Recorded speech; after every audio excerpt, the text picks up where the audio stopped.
Apa kabar Bapak Ibu petani kelapa sawit Indonesia? Semoga kita semua selalu dalam keadaan baik, damai, dan sejahtera.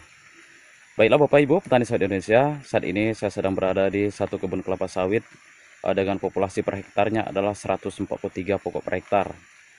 Sehingga jarak tanam yang digunakan di sini adalah 9 meter dikali 7,8 meter. Baiklah Bapak Ibu, apa yang dimaksud dengan 9 meter tersebut dan di mana yang dimaksud dengan 7,8 meter? Mari kita saksikan video.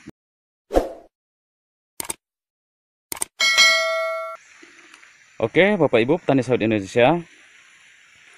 Nah, dalam kebun kelapa sawit ada yang namanya barisan tanaman, Bapak Ibu. Jadi ini adalah barisan tanaman pertama, ya lurus ke sana. Itu adalah barisan tanaman pertama. Ini adalah barisan tanaman yang kedua, lurus juga ke sana dan seterusnya sampai ke akhir kebun ini, Bapak Ibu. Nah, tadi saya sampaikan bahwa jarak tanamnya adalah 9 meter kali 7,8. Jadi yang dimaksud dengan 9 meter adalah jarak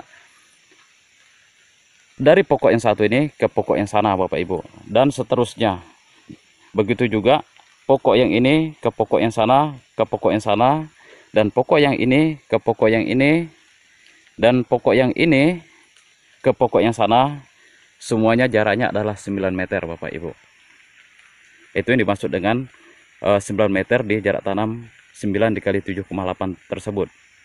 Nah, yang dimaksud dengan 7,8 meter yang dimana Bapak Ibu? Jadi yang dimaksud dengan jarak tanam 7,8 tersebut adalah jarak antara barisan yang pertama dan barisan yang kedua itu adalah 7,8 meter. Begitu juga barisan yang kedua dan barisan ketiga dan seterusnya jaraknya adalah 7,8 meter Bapak Ibu. Nah, itulah yang dimaksud dengan jarak tanam 9 dikali 7,8. Sehingga kalau kita hitung populasi per hektarnya dan jarak tanam tersebut adalah 143.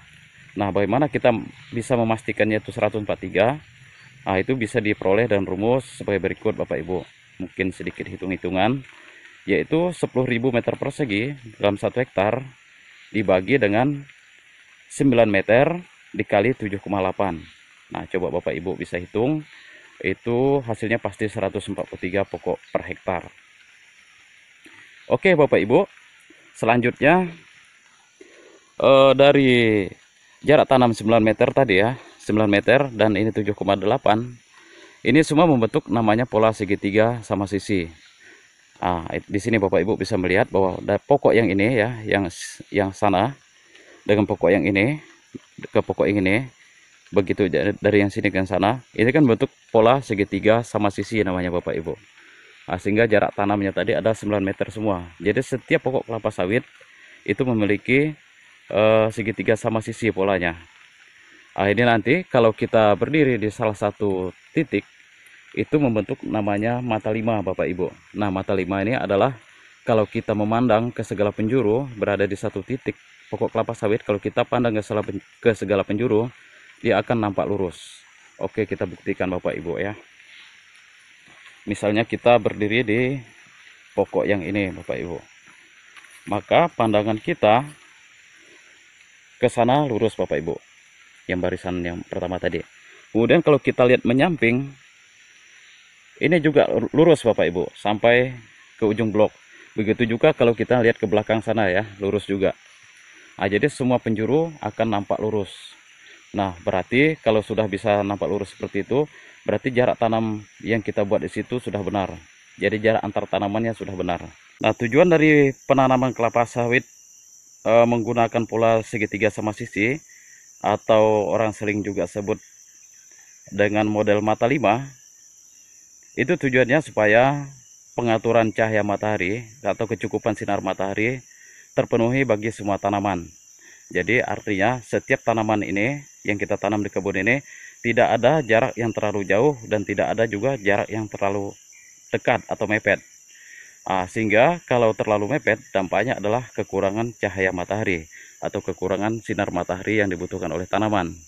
Dan yang kedua juga tentu saja kalau kita buat barisan seperti ini kita lebih mudah untuk melakukan perawatan tanaman Bapak Ibu. Kita tinggal berjalan dari pokok ini ke pokok sana.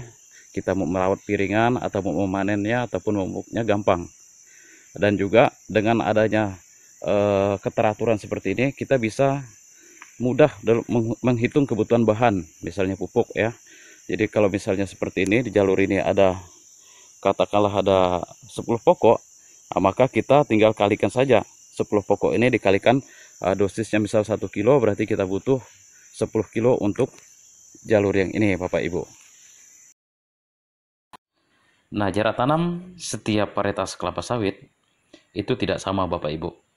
Jadi jarak tanam ini biasanya direkomendasikan oleh produsen daripada benih atau bibit unggul. Biasanya setiap produsen memberikan rekomendasi khusus untuk jarak tanam terhadap varietas yang dikeluarkannya. Jadi sebagai contoh di sini kita menggunakan varietas Sriwijaya 1. Sesuai rekomendasi kita menggunakan populasi per hektarnya 143 pokok.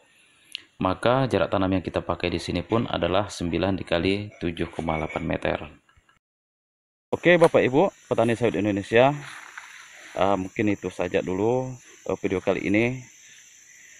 Semoga video kali ini bisa memberikan informasi yang berguna bagi Bapak Ibu petani sawit Indonesia. Terima kasih.